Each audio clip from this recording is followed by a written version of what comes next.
Halo, selamat siang semuanya ya. Jadi ini siang menjelang sore ya, jam 14.55 dan saya baru sempat untuk tag video ya. Dan sebelumnya juga saya juga beberapa hari ini kayak jarang update ya karena memang ada kesibukan lain di luar trading dan saya juga sampai handle kerjaan lain juga teman-teman gitu ya. Nah, tapi saya mau kembali update lagi untuk pergerakan gold ya, gold itu sendiri. Dan kalau kita lihat memang saat ini ya, gold sudah berada di level 2551 teman-teman sebagai area level terendahnya ya teman-teman ya. Ini sorry, saya sambil makan. Nah, nanti untuk video ini sebenarnya lebih ke arah saya ya kita gitu ya, ngobrol-ngobrol gitu ya. Ngobrol santai sambil bahas outlook teman-teman gitu ya, nggak usah bikin yang terlalu serius banget gitu ya teman-teman ya, karena trading itu sembari kita menanti momen, kita juga harus enjoy the moment juga ya, sembari kita menanti untuk entry setup kita teman-teman. Dan yang seperti kita lihat juga untuk si dolar ya atau indeks dolar ini tadi pagi saya ada share di channel Telegram. Kalau indeks dolar ini sudah berada di resisten daily sebenarnya ya. Ini resisten daily-nya dia. Dan ini ada di range harga 106.39 sampai 106.96 gitu. Nah, kenapa sih kok dolar kayaknya ngegas banget gitu ya, teman-teman ya? Semenjak sebelum election ya. Bahkan pada saat pemilihan suara pada saat pemungutan suara ya dan proses perhitungan di quick count ya, ketika Trump lebih unggul daripada Harris dan memang dinyatakan possible to win itu lebih besar. Nah, dari situlah sebenarnya dolar itu sudah mulai menguat teman-teman gitu teman-teman ya gitu. Dan sebenarnya ini juga sudah pernah saya bahas di beberapa video sebelumnya, terutama di video weekly ya. Apa sih dampaknya ya ketika Trump atau Harris yang akan terpilih menjadi the next president di Amerika atau di US itu sendiri ya. Ya, terutama saya waktu itu ada bahas mengenai background ya mereka kedua orang ini dulu. Kalau Trump itu kan dia pengusaha ya. Trump itu pengusaha, otomatis pasti yang namanya pengusaha dia akan lebih mementingkan sektor bisnis ya, dan juga memulihkan keuangan dan kondisi ekonomi di US itu sendiri. Ya, sedangkan kalau untuk si Harris ya, Harris itu sendiri dia itu tuh bisa dikatakan backgroundnya itu politik gitu. Jadi politik yang hampir sama kebijakan nantinya dengan si Biden teman-teman gitu. Makanya sebenarnya kalau kita lihat-lihat memang secara keuangan nantinya pasti Trump itu akan lebih fokus untuk menggrow ya si ekonomi atau kondisi dari si US itu sendiri teman-teman gitu, ketimbang si Harris gitu. Jadi terutama kalau kita lihat pengusaha nomor satu di dunia atau di US ya, Elon Musk pun ya dia memilih Trump karena memang dia tahu gitu sebagai tax pay yang memang dia membayar pajak paling besar ya katanya ya gitu di Amerika. Bagi dia tuh ketika Trump terpilih itu secara segi bisnis sama ekonomi ya untuk di US itu sendiri akan grow gitu teman-teman. Dan mungkin itu juga yang dipegang oleh elit global ya, yang nantinya akan menggerakkan ekonomi US itu sendiri teman-teman gitu. Ya mungkin kebijakan-kebijakan yang Trump berikan ya pada saat dia berpidato, kemudian pada saat dia ngomong di publik ya, dengan percaya dirinya gitu kan teman-teman ya, dan juga dengan background dia pengusaha itu, otomatis pastinya orang-orang bisa lihat kayak kalau misalkan Trump itu akan lebih berpotensi untuk menaikkan sisi ekonomi US gitu. Dan bahkan negosiasi ya untuk Timur Tengah pun itu secara bisnis ya gitu teman-teman. Jadi memang nggak heran kenapa si dolar ini ya bisa naik dengan sangat-sangat signifikan gitu. Dan naiknya sampai mana? Untuk saat ini secara sentimen itu masih akan potensi lanjut naik lagi gitu secara sentimen. Tapi kalau kita ngomong secara teknikal, ya kalau kita ngomong di sini secara teknikal, ini dia potensi untuk koreksi dulu teman-teman gitu, karena posisi dari si US dollar ya atau indeks dolar ini sendiri ini tuh dia lagi berada di area resisten daily dan juga 4 hours dia gitu. Artinya ini ada resisten cukup kuat gitu teman-teman. Dan kalau kita lihat, kalau misalkan in case dia mau koreksi pun untuk dolar ya, nah kita tarik sini ya, ini sih sebenarnya belum jadi tapi misalkan dia 106 ya poin 4 gitu di sini, berarti kita bisa targeting dia koreksi ke sini teman-teman ya. Ini golden ratio ya, kemudian di 104.74 sampai 104.34 gitu, dengan target koreksi terdekat itu ada di level harga 105.65 gitu teman-teman. Ini adalah koreksi terdekat dia gitu. Sedangkan koreksi terjauh untuk saat ini masih dipegang atau bahasa itu yang normally ya di golden ratio itu di 104.74 sampai 104.34. Lalu koreksi terendah itu di sini ada gap. Kalau kita lihat nih, ya di sini ada gap nih. Itu di 103.48 ya sampai 103.037 teman-teman gitu. Oke. Nah, ini adalah target koreksi terjauh dari DXY gitu. Tapi kalau misalkan normalinya kalau kita ngikutin dari posisi Fibo itu di 104.74 teman-teman gitu. Dan bisa aja sebenarnya ekstrimnya DXY ini tidak respect ke area resisten ini dan langsung di breakout sama dia gitu. Itu bisa juga gitu teman-teman ya. Tadi kita not trade by technical only, tapi kita trade by sentimen juga ya, karena memang sentimen ya terutama election ini sangat penting gitu teman-teman, karena election ini menentukan ya siapa yang akan memimpin si US itu sendiri dan akan leading ekonominya tuh sampai mana gitu teman-teman. Jadi ini menurut saya adalah game changer untuk kita, yang dimana kita harus menyesuaikan juga nantinya dengan ketentuan-ketentuan dan juga kebijakan dari kepemimpinan dari si Trump itu sendiri teman-teman. Oke. Nah, sekarang kita mau cek lagi untuk gold ya. Tapi sebenarnya sebelum kita cek gold ini sendiri, saya mau cek dulu untuk news teman-teman. Ya, jadi news itu ini saya lagi cari Fibo sih sebenarnya. Oke, news ya. Kita cari di investing.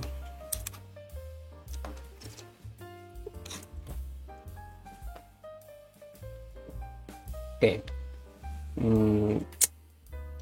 Panas banget ya teman-teman ya kira-kira ini ya, luar biasa. Kayak hujan gitu ya tiba-tiba, tapi tiba-tiba panas lagi, terus hari panas tiba-tiba mendung lagi, luar biasa dah pokoknya hari-hari ini tuh.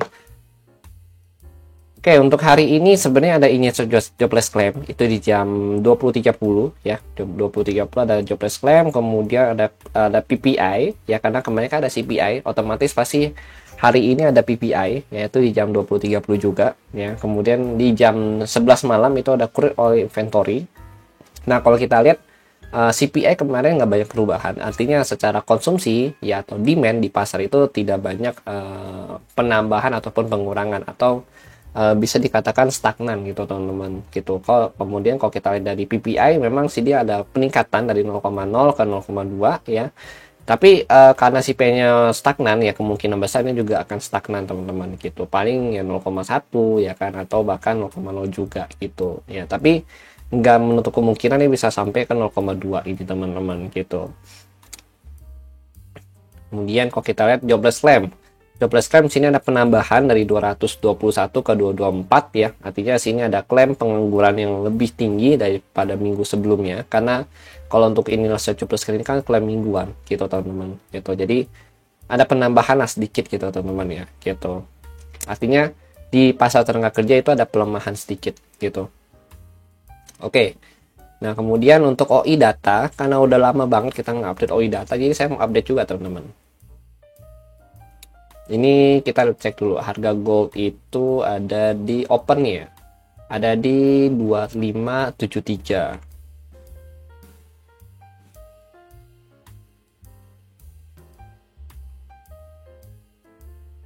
Loading teman-teman. 2573 less than 13. Kosong ya ternyata. wow, ternyata banyak yang keluar nih dari pasar teman-teman gitu ya. Ini kalau kita lihat nih yang keluar dari pasar cukup banyak, tapi ya untuk yang ngantri di 2590 sampai 2600 itu masih ada ya, masih cukup banyak, dan dominansinya itu di sini range-nya di 2590 sampai 2620-an gitu, dan paling banyak itu ada di 2600 ya teman-teman ya. Dan yang terdekat yaitu ada di 2590, terjauhnya untuk saat ini masih di 2620 teman-teman. Kalau di bagian bawah sini nih, ini kosong ya, ini kosong gitu teman-teman, ini kosong. Nah ini ada lagi nih area put money ya, put money di 2565 sampai 2570 teman-teman, di sini put money-nya gitu. Jadi paling prefer untuk dikejar sama dia itu ada di daerah-daerah, sebenarnya untuk saat ini ya daerah atas gitu, tapi karena memang kenaikan dolar ini ya yang di sini ya, jadi memang agak susah dia untuk nge-push naik gitu teman-teman, karena memang ditekan juga oleh si pihak dolar itu sendiri gitu ya. Terus ini kan 2573, berarti kita ambil berapa, 2573.8, kita ambil 2575. Oke, 2575 berarti ini di bawah 275 masih ada 2530 sampai 2533 ya, ini yang terdekatnya dia. Lalu untuk saat ini di 2545 sampai 2550, sorry bukan 2550 tapi 25555 ya, sama 2550 ya, ini adalah target saat ini ya, terdekat, dan terjauh bisa turun ke 2530 2535 teman-teman untuk saat ini gitu. Nah di atas 2555 dia potensi ngejar lagi ke 2565 2570, dan di atas 2575 itu ada dari 2590 sampai 2600 lagi teman-teman. Itu target yang possible untuk dikejar sama si gold ya. Intinya terendah untuk saat ini kita lihat di OI data itu sendiri, ini yang gold DTE itu di 2530-an gitu. Oke, jadi kita udah punya nih patokannya. Kita tinggal trading by patokan dari OI data ini aja gitu. Jadi ini nanti kita bisa jadikan sebagai zona gitu untuk kita entry gitu teman-teman. Nah sekarang kalau kita lihat ya, oh sorry, ini tradingan saya. Ini saya lagi buka posisi di euro ya. Nah, ini sebenarnya posisi di euro teman-teman. Jadi karena udah ke spill ya, jadi saya ambil di sini nih. Cakep banget di sini teman-teman sebenarnya. Nah ini teman-teman, tuh saya ambil posisi di sini, ini euro gitu. Jadi ini last resistance, last support ya untuk si euro, dan saya manfaatkan itu teman-teman gitu. Ya karena udah ke spill di situ tadi ya, jadi saya mesti buka kartu nih di sini nih gitu ya teman-teman ya. Oke, jadi saya punya posisi di euro ya di sini. Ini sebenarnya saya lagi tes sistem gitu ya, karena memang posisinya untuk saat ini saya nggak berani masuk gede juga, atau bahasa itu saya lebih membatasi resiko teman-teman. Kenapa saya membatasi resiko? Karena kondisi market juga nggak memungkinkan nih gitu loh ya, makanya saya membatasi resiko, dan ini ada duit yang bahasa itu siap habis gitu in case kalau misalkan saya kena gejolak maut di market gitu ya teman-teman ya gitu. Jadi bahasanya kalau habis pun SL ataupun misalkan kena spike gitu ya, spread ya, nah ini habisnya 300-an ini teman-teman gitu. Nah hari ini sih saya nggak trading banyak gitu ya, tuh tetap ada withdrawnya, terus tetap ada merah-merahnya gitu kan. Nah ini saya baru take profit gitu ya, tapi setidaknya saya membatasi resiko saya gitu di sini teman-teman gitu. Ya ini akun yang kecil ya, karena memang posisi ini akun untuk main harian teman-teman gitu. Kalau akun utama saya nggak pakai gitu, soalnya memang lagi agak beresiko juga, makanya saya nggak pakai dulu. Terus kemudian kita balik ke gold lagi deh teman-teman ya.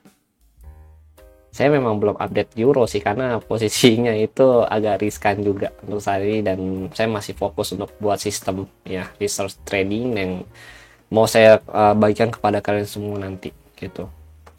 Ini udah saya buat sih, kalau kalian mau lihat nggak? Nah ini saya buat beberapa kali, dan ini udah lebih sustain sih sebenarnya ada beberapa juga sih, kayak ini saya perhitungkan resiko-resikonya berapa aja gitu ya. Terus ada lagi ini kayak strateginya mau gimana gitu. Nah, saya rekap semua di sini teman-teman gitu. Nah, ini ada lagi, ini lot size segala macam, mungkin nggak kelihatan ya gitu ya teman-teman ya. Nah, ini kalau ini untuk rekapan trading saya selama 1 bulan gitu. Jadi loss profit saya rekap semua di sini gitu.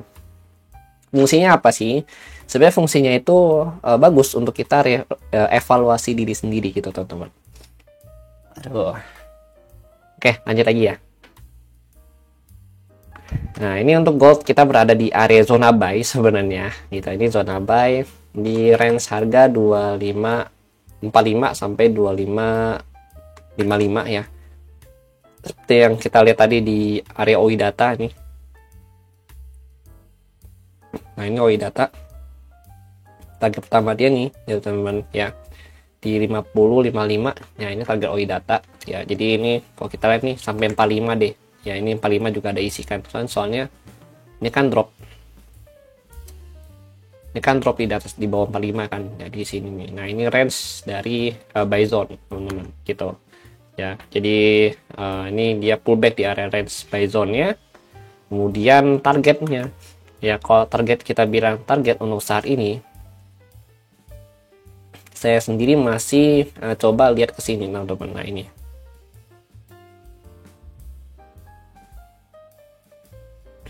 Itu di range harga nggak jauh-jauh sih, 2576 ya sampai 2590-an. Ini range target buy-nya ya teman-teman ya gitu.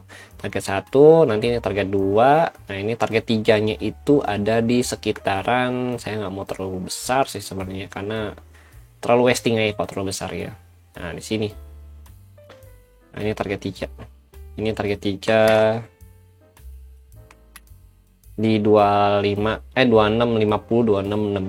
gitu, sampai terlalu jauh sih gitu. Dan di bawah 2545 saya nggak prefer kalian untuk buy langsung gitu, misalkan kayak 2536 2538 gitu ya, saya nggak prefer gitu. Saya lebih prefer kalian buy itu kurang lebih di sini. Nah, ini kan resisten dijebol dari area support dan ini masih fresh teman-teman gitu ya. Ini masih fresh nih untuk resistennya gitu. Ini resisten masih fresh dan berarti ini kan jadi support ya di sini ya. Ini resisten di breakout, belum ada retest nih ya, belum ada retest nih. Nah, ini potensi jadi titik pullback atau rebound ya dari si gold itu sendiri. Nah, rebound yang cukup kuat kalau saya perhatikan itu di sini satu ya, di range 2518 2527. Kemudian yang kedua itu di sini. Ini titik reboundnya dia. Di 2497 ya sampai 2477. Nah, teman-teman. Jadi ada dua ya sebenarnya. Ini satu zona. Ya, ini sampai satu zona. Cuma kan nggak mungkin kita ambil dari 2527 sampai 2477. Itu kan nggak worth it ya secara resiko gitu kan. Makanya saya bagi dua nih. Saya bagi dua gitu loh. Saya bagi dua ya, ini zona pertama dan ini zona kedua gitu teman-teman. Oke, nah ini kalian boleh nih mempertimbangkan untuk ada buy ya atau masuk buy di area-area sini gitu, tapi tetap jaga resiko gitu. Jangan saya bilang buy kalian full margin di sini gitu kan, nanti dibilang MC kenapa, karena kata Ko Johan di sini buy maka saya full margin gitu ya. Nggak gitu juga konsepnya gitu ya teman-teman ya gitu. Oke, jadi ini saya udah kasih tahu nih ya skenario nya. Mungkin ini skenario buy 1 ya, buy 2, ini buy 3 gitu. Oke, nah kalau ini breakout udah kalian jangan buy dulu gitu, tunggu di sini. Kalau misalkan kalian mau ngebuy lagi ya, pastikan dia bisa manjat balik dulu closing di sini. Misalkan contoh dia turun nih ya, kan kita otomatis tunggu di sini dong, tapi harga nggak sampai sini, dia udah naik naik. Nah, pastikan harga candle closing dulu ya. Candle closing dulu di atas ini di 2557, baru kita masuk buy lagi gitu. Kalian boleh cek di time frame 15 menit. Oke, di 15 menit aja. Kalau mau masuk buy 15 menit. Jangan di time frame besar gitu, teman-teman.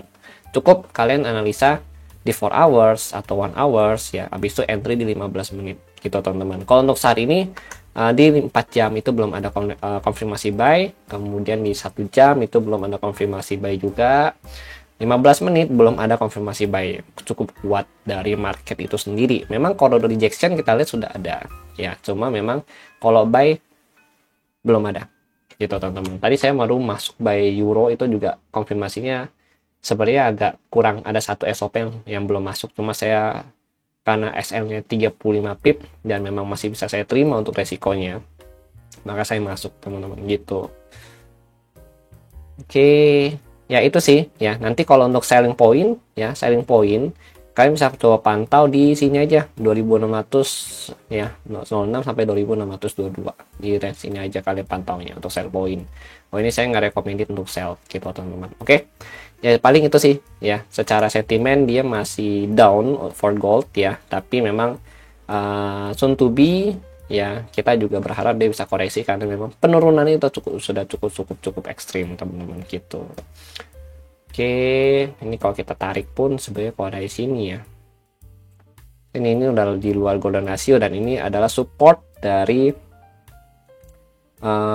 Fibo 76.4 teman-teman di sini ya gitu. Jadi worth it untuk dipertimbangkan untuk masuk ya teman-teman ya gitu. Tapi memang pastikan SL-nya itu di bawah low ini. Nih kalian harus perhatikan. Di bawah low ini. Jangan kalian tahan. Kalau memang ini udah di break sama dia ya, maka much better kalian tunggu di sini lagi gitu. Oke teman-teman. Jadi itu skenario kita, dan juga mungkin ini akan berlaku beberapa hari ke depan ya, mungkin sampai Jumat nanti ya, karena kan ini hari Kamis nih, besok Jumat gitu ya. Jadi itu sih yang saya sampaikan pada kalian semua. Jadi terima kasih bagi yang sudah nonton dan sampai jumpa pada video berikutnya.